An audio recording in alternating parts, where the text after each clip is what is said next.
Hey, what's going on, guys? So today we're talking about Yu-Gi-Oh! Penny Stock Market Watch. Every card that's $5 or less. I do want to just make a short announcement. Sounds official when I say announcement, even though it's not that official. It's not that serious. You noticed I've been posting the last couple of these videos on Wednesdays.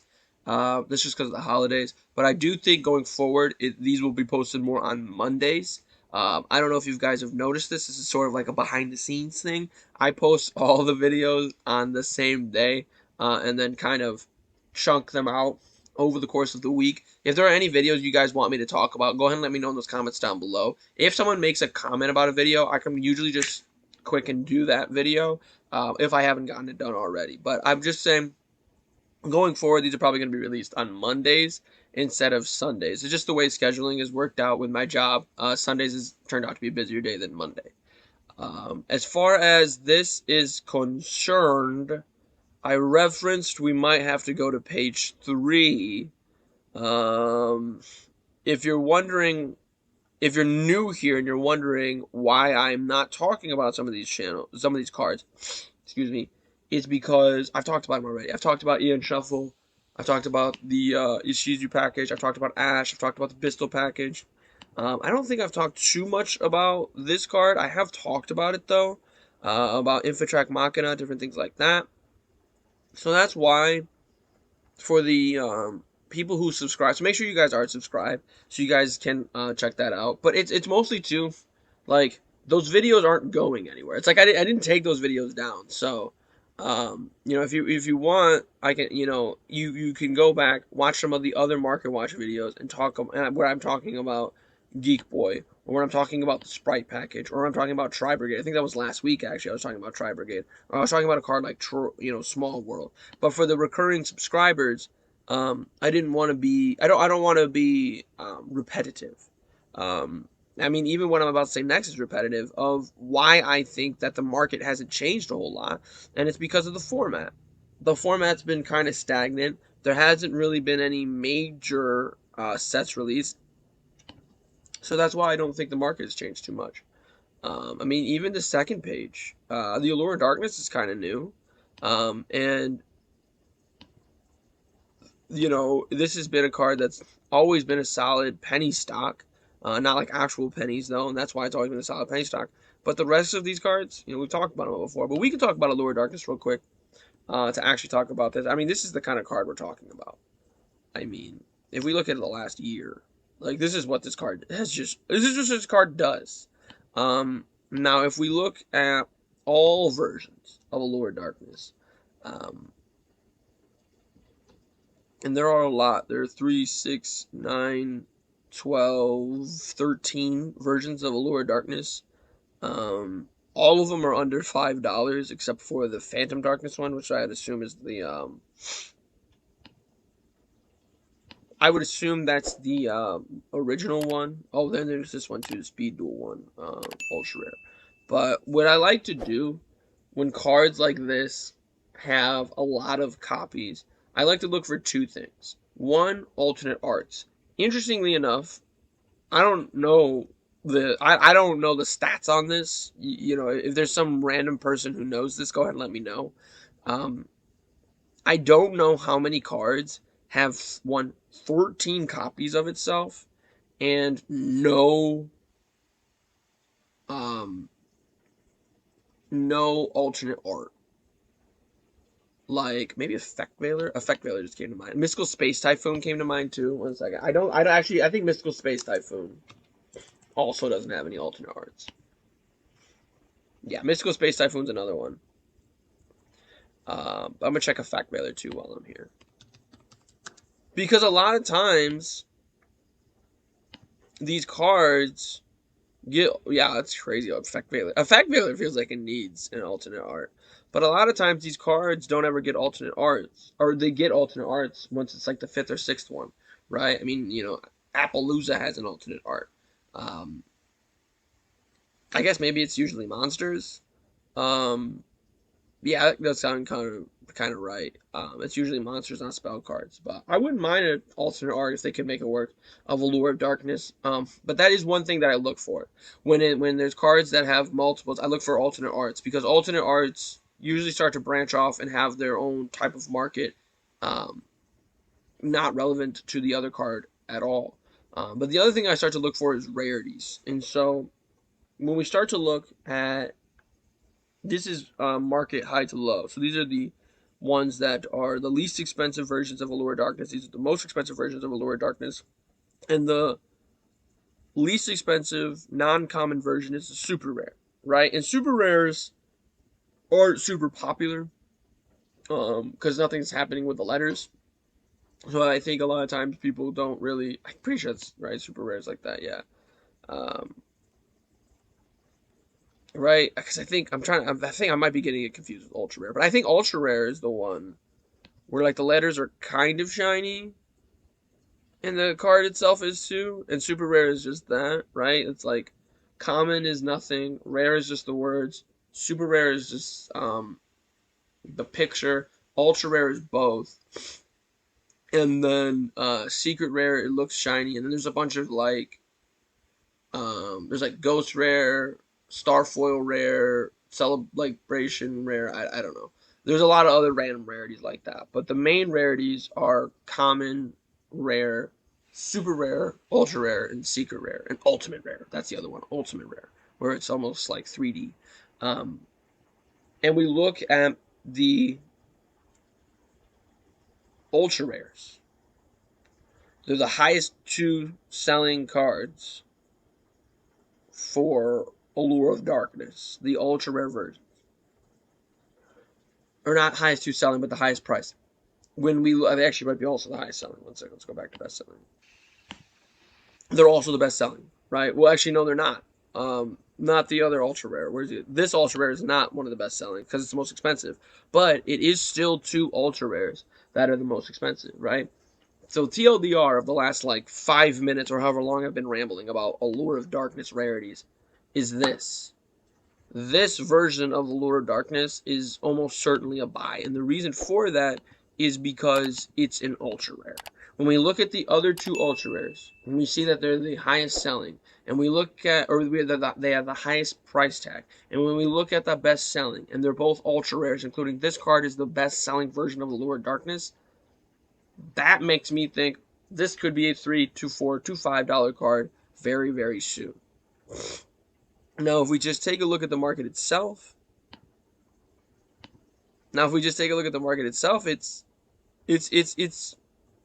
I don't know if it's the right use of the word tantalizing, but it is tantalizing, right? You know, you have this guy is selling 284 at 51. This one's selling 285 for 20. This is 291, and there's 216 of them, right? So it probably will take a second for this card to move up in value, because if this person's got 216, excuse me, odds are someone else has like 150, right? So that could keep this price down low, but it's not going to take a lot for this card to start to creep up. So I'd be on the lookout for the Brothers of Legends version of Allure of Darkness. As we skip on over to the elusive page 3, where it usually does get a little interesting. But a lot of similar characters here too. Exo Sister Martha is making their appearance. Exo Sister is an interesting archetype that I thought would do a lot better in this current format because it already runs D-Shifter. It can run Macrocosmos D-Fissure, which it seems like most people are leaning towards D-Fissure instead of Macrocosmos. I'm not really quite sure why. I think maybe just because it's a spell. Well, the thing is, D-Fissure does turn off some hand traps. Effect Dealer, I think DD Crow, or did DD Crow discard? I don't remember. We can double check actually. DD Crow is on the first page. But I think that could be why people are playing D-Fissure over Macrocosmos. You can discard this card to the graveyard, right? So D-Fissure turns off some hand traps. Like it doesn't turn off Nibiru, it doesn't turn off Imperm, and we just saw Gamma. It doesn't turn off Gamma, right? But it turns off the older hand traps that have that specific text of it. You have to discard this card to the graveyard. So that might be why we're seeing D-Fissure over Macrocosmos as far as play rate. But when we look at Exo Sisters, I am curious as to why this deck, which was kind of building some steam during the previous format, against regular, it teaches you, you know, that with Herald of Orange Light and Curious still in the format, Exo Sisters was still doing its thing, but now it's sort of kind of fallen by the wayside, and that's why it has, you know, this card specifically has gone down in price, and I wouldn't be surprised too. I mean, look at these, you know, these articles about Exo Sisters. You know, this is from September. This is from October. Like, this deck isn't terrible, right? But it did kind of fall by the wayside. But if we just take a look at its overall value, it still, to me, kind of feels like it's. I wouldn't consider it budget. Now we could go ahead and do this. I always mention this on the channel too. Whenever I get decks or deck cores, I love getting it from eBay. Um, I just think that TCG player, you know, sometimes you get lucky. Everybody has, you know, one person has all the cards, but sometimes you have to get it from a bunch of different people. And the more people you add to, you know, getting your Exorcister deck, the more likely you are to have somebody, you know, kind of cheese you out a little bit. And this is $450. Dogmatica package, the Adventurer package is in here, but I don't know if I don't think it's worth. I mean, this is in here, but this card's gone down in value. There's some good cards in here though. There's like I think that was like that a collector's rare Zeus. Is that what that is? Maybe this is a sleeve. That's just a sleeve. Okay, yeah, that's just a sleeve. I was trying to figure out why it's $450. But the sleeve was tricking me. The $200 feels a little bit better with the playmat. Is how expensive is the Exorcister playmat? That can't. There's no way that's valuable. I am just out of pure curiosity. Um, I'm gonna check this out. I also wanted to mention this too. If you guys are interested in this type of content, where we instead of talking about 200, okay, so there's absolutely no reason for this to be $1,500.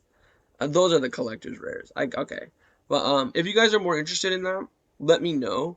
Um, I you know don't know too much about the market for playmats and figurines and deck boxes, but I know that there is one, right? And I would even put tokens in that category as well, even though tokens are cards. So if you guys want that type of content, let me know in those comments down below. But getting back to Exo Sister, um, there really isn't one on eBay that comes to mind. You know, maybe with inflation, some people consider $200 to be budget. I don't consider $200 to be budget. I still think budget is anywhere from $50 to $150 because you can build a legitimately solid deck for $50 to $150. And we've been talking about them before. We talked about Sword Soul. I think Sword Soul is all as bit as good as Exorcister, if not better, and is substantially cheaper. Tri Brigade. You get that Tri Brigade package, and you can run so many different things with Tri Brigade because it's Beast, Wing Beast, and Beast Warrior. I think Bird Up is the best version of Tri Brigade right now. That's under $200. So I just don't. I think that might be the problem with Exosister is that even though it is relatively budget, because $200 isn't that much for a Yu-Gi-Oh deck, it has a bad price to quality of deck ratio where the price point of the it's like tunes is always the best example I give with that. And this could be something that is outdated because I haven't looked at the price of tunes and a tune deck in a while. Because tunes have always been that deck that have just been, for some reason, obnoxiously expensive. Like you look at this one, you go, well, that's only $120, right? Because this is a bad tune deck. Like Toon Dark Magician, there's one Toon Dark Magician, one Red Eyes, one Buster Blader. This isn't that bad. This isn't that bad. There's no Mimicat. There's no Mimicat. I take back what I said. I forgot Mimicat's a thing. This is a budget tune deck. I don't know what we got going on here. One Dark Magician Girl. Toon Dark Magician Girl is the best one. There's just literally one of all of them. And then 3 Eater of Million. Um, everybody, all of these deck cores on eBay for budgets, for some reason, include Eater of Millions. I don't know what's going on with that. This looks like we're starting to get into the right. Toon Harpy Lady's really good. Blackluster Soldier's really good, the Toon one. Red Eyes, Dark Magician, Page Flip is really solid. Cosmic Hand is really good. Well, I mean, I say really good tentatively. Like, it's really good for a Toon card, is what I mean. But still only one Mimicat. And it's $300. I don't know. This feels like a huge tangent rabbit hole that I didn't mean to go down. But you kind of understand what I'm talking about. When I'm talking about a bad price to quality of deck ratios, tunes are interesting. Tunes are fun. You can kind of do some level 4, level 7, rank 7 XZ spam. Like, tunes are pretty solid at rank 7 XZ spam, but it's not worth the $300 price point that you're going to have to pay for all the tunes. And I think that could be what we're seeing from Exo Sisters. If it gets some reprints sometime soon, or maybe it gets some reprints in a structure deck, or in a minor set, or different things like that, maybe more people will play Exo Sister, so maybe they'll start to top. But for right now, I don't think it's a good investment. Yeah, the TLDR about Allure Darkness and Exo Sister. Allure good, Exo Sister bad. Okay, please subscribe. No, let's talk about this card. This is why I love page 3. This is why I'm slowly but surely starting to love page 3. This is a really solid going second card. It's possible you might not know what this does. Change all face-up monsters on the field to face-down defense position. During the end phase of his turn, flip as many face-down monsters your opponent controls to face-up, then your opponent draws that card. So that secondary clause is why this card doesn't see a lot of play. That, and the fact that Dark Rule No More can't be responded to. Right? But when we're talking about what we were just talking about, which is building a budget deck, and Dark Rule No More is, by all means, Dark Rule No More is hyper budget. Dark Rule No More is $2. It's starting to creep back up. It is starting to creep back up, but it's about $2. It was $1 for the longest time. This card is literally pennies. This is actually a penny stock. And I don't ever think there will be a scenario where this card will just be absolutely stupid, disgusting, broken, and it'll cause it to jump up way up in price. But it might start to creep just a little bit. Especially, like I said, we're starting to get into the spot where, okay, let's look at the rarities. Right, so the Astro Pack rarities are always super expensive. If you know anything about Astro Packs, they're almost like OTS packs, right?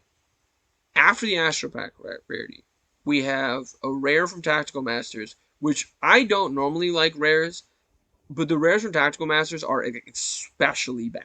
Like, I actually really don't like the rares from Tactical Masters. And then the remaining 3 are commons. Now, one's a common from the structure deck, and 2 are from sort of like side packs, like Battle Pack and the Duelist Genesis. I don't think were main packs, but Duel Devastator, which has been, I think, the superstar of the penny stock market watch, because I've talked about it almost ad nauseum, because there's just been so many great penny stocks in Duel Devastator box, and it's making its case again for Book of Eclipse. We look at Book of Eclipse, it has started to creep up, and the reason for it, like I said, it is a very solid side deck card. It is a very good budget option, and this is the best rarity to get, because when we look at $5 for the Astro Pack version, if you want to get this, you can. Excuse me, not $5. $5 for heavily played. It's actually $12 for this version. That's not even a penny stock, so we move on. It's not worth it. It's like I was just talking about with tunes. It's like, why would I pay $10, $12 for Book of Eclipse when the highest rarity of Dark Rule No More is $7? When also, too, I can go to the Duel Devastator version, get the ultra rare version from Dual Devastator. And I actually really like the ultra rare versions from Dual Devastator. And for $6, I can get a playset, right? It's just something to keep in mind. Like, let's say we bought out Super Games Inc. This is something I like to do a lot on the Market Watch. Just check to see. Now, I do have to edit 1 second because I think the last thing we did is still hanging out. Yeah, Lord of the Heavenly Prison. It's still not a bad buy, by the way, while we're on the subject. But you spend $26.69. If this card hits $2 and you have 17, that's 34. That's a profit of 8. If it hits $5, you have 17. That's like around 100. 17 times 5. 15 times 5 is, quick math here, 30 times 2, which is 60. So 75. But plus another 10. Right? So $80. We'll just say $80. That's a huge profit. That's if Book of Eclipse hits $5. Right? If it hits $10, like the super rare version, because the super rare version is really expensive. The super rare version is $12. If this hits $12 and you bought 17 for $1.50, lunch is on you. You know what I mean? And I don't think that's 100% a likely possibility. And I always like to mention this too. You should never spend your money the way other people say. Like if someone is telling, it's like it's the reason why on my page I have that video that I have from Wolf of Wall Street. I try to edit it as best I can because you can't really put a Wolf of Wall Street video on a YouTube channel. And I'm talking about monetizing. I'm talking about the F word. It's dropped too many times, especially on a Yu-Gi-Oh channel. But they talk about how nobody knows if a stock is going up, down, left, right, or in circles. Right? Nobody knows. I don't. Maybe Book of Eclipse is going to get 3 reprints this year, and they're all going to be secret rares, and this version is going to be worth a penny at the end of the year. Or maybe Book of Eclipse is never going to get another reprint ever, and in 5 years it's going to be worth $12. I don't know. It may be somewhere in between. So you whatever your gut is telling you, whatever your mind is telling you, always go on that over what someone else is saying. Now, I love page 3. What even is this card? One spellcaster, one dragon, so it's a super poly target. Cannot be used as fusion material. That's not bad. So it's not.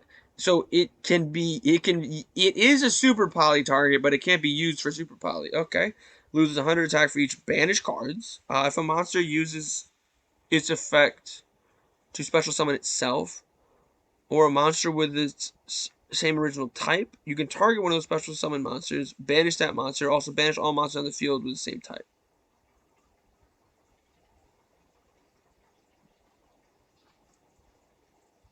That's kind of good. What is the application of that? Kuraz against Tri Brigade? How would you make this against Tri Brigade, though? That's the thing, like, I'm trying to think of a way. Is this a penny stock? I just saw $5. Okay, it is. I'm trying to think of a way where you use Super Poly to bring this card out. A. And then B, you use its effect against said deck. Because there's not, like, a lot of, like, dragons. Maybe dragons? But dragons don't, like, Dragon Link doesn't run a lot of spellcasters. I don't know.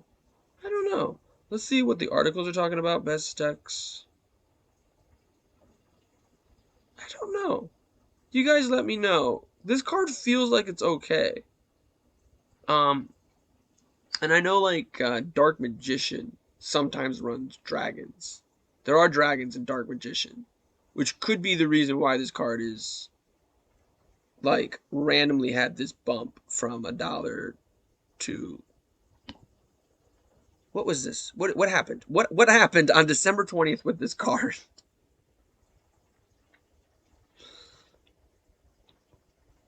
Right? It feels like, this feels like when you walk into a room and everybody just stops talking all at the same time and looks at you. You're like, what did I miss? It has cooled back down. I like this card's effect. I like that it's a generic fusion monster. I like its stats. I like 3,000 attack. I even like level 8. Um, I don't know the application of this card, though. So I'd be very hesitant with this. And the last card I wanted to talk about was Lava Golem. The Shaddoll Showdown Structure Deck version is getting to be pretty expensive. There's no alternate art of Lava Golem? That is interesting. That's very interesting. And what we see about Lava Golem, we were just talking about Book of Eclipse. If your deck can run this card, it's really solid. And I think more and more people are turning back to Lava Golem. When I say back to, I mean this is a really, really old card. And it was usually used for burn, and it was kind of hard to get out. And it's also a Merrick card. Like, it was used in the show. Like, there are a lot of really good things. There are a lot of things about this card that make it a really solid target. I don't necessarily speaking love investing a lot of money in the common version, but almost all versions of Lava Golem are over $5, right? But at the same time frame, only one common is over $5, and it's a Speed Duel Dex from Twisted Nightmares. Do I have that? Oh, I think I do not. I don't think I do. But something to keep in mind. And the Speed Duel decks are interesting. Some of them, they're barely worth the box that they come in, but some of them are worth a good amount of money, like we just saw. But let me know what you guys think. What cards under $5 or less are you guys most excited for? Let me know in the comments down below. Make sure you guys click that like button, show your support for the channel, subscribe for even more content, but most importantly of all, have a good day.